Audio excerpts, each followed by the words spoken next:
চুরি করা মাল ক্রয় করা যায় কিনা। চুরি করা মাল ক্রয় যদি কোনো ব্যক্তি যদি দোকানদার যদি জেনে যদি ক্রয় করে তাহলে সেটা পূর্ণাঙ্গ জায়েজ হবে না, কেননা কল্যাণের সাথে এক মানুষ থাকতেই হবে। অর্থাৎ তাহলে আমরা যেটা জানতে পারলাম, চুরি করা মাল কোনো ব্যক্তি থেকে ক্রয় করা যাবে না।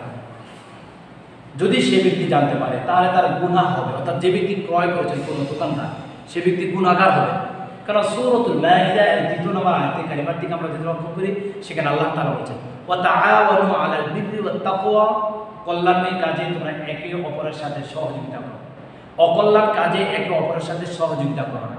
বলছে ভালো কাজের সাথে একে অপরের সাথে মিলেমিশে কাজ করা যাবে, খারাপ কাজের সাথে একে অপরের সাথে মিলেমিশে কাজ করা যাবে না। কোনো দোকানদার তার টাকাটা কিন্তু হালাল ছিল, কিন্তু অন্য কোনো ব্যক্তি এই দোকানদারকে চুরির কোনো একটি পণ্য তাকে ধরিয়ে দিয়েছেন, অর্থাৎ সে ক্রয় করেছে দোকানদার, এই তার হালাল টাকা দিয়ে হারাম বস্তু কেনার কারণে তার এই টাকা হারাম উপনীত হয়ে গেছে। তাহলে আমরা জানতে পারলাম কোনো চুরির মাল কোনো দোকানদার ক্রয় করতে পারবে না, ক্রয় করা তার জন্য বৈধ নয়।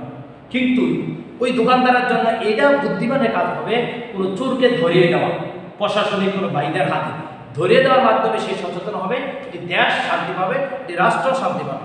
আজকে আমাদের সমাজের ডানের কথা যদি বলি, বামের কথা যদি বলি, সামনের কথা যদি বলি, পিছনের কথা বলি, উপরস্থ লিডারদের কথা যদি বলি, সকল আঙ্গিনার মধ্যে আজকে চোর ঢুকে গিয়েছে।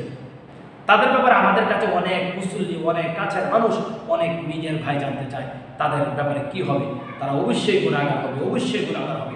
তারা শুধুমাত্র একজন ব্যক্তির টাকা তারা মারা নাই, তারা গোটা বাংলাদেশে এই বছর জরিপ অনুযায়ী প্রায় 19 কোটি মানুষের মতো জরিপ করা হয়েছে। শুধু তাই নয়, তারা 19 কোটি মানুষের টাকা তারা বক্ষণ করেছে। কিয়ামতের ময়দানে সকল ব্যক্তিদের কাছে তারা ধরা খাবে। তাহলে আমরা জানলাম চুরির মাল ক্রয় করা যাবে না।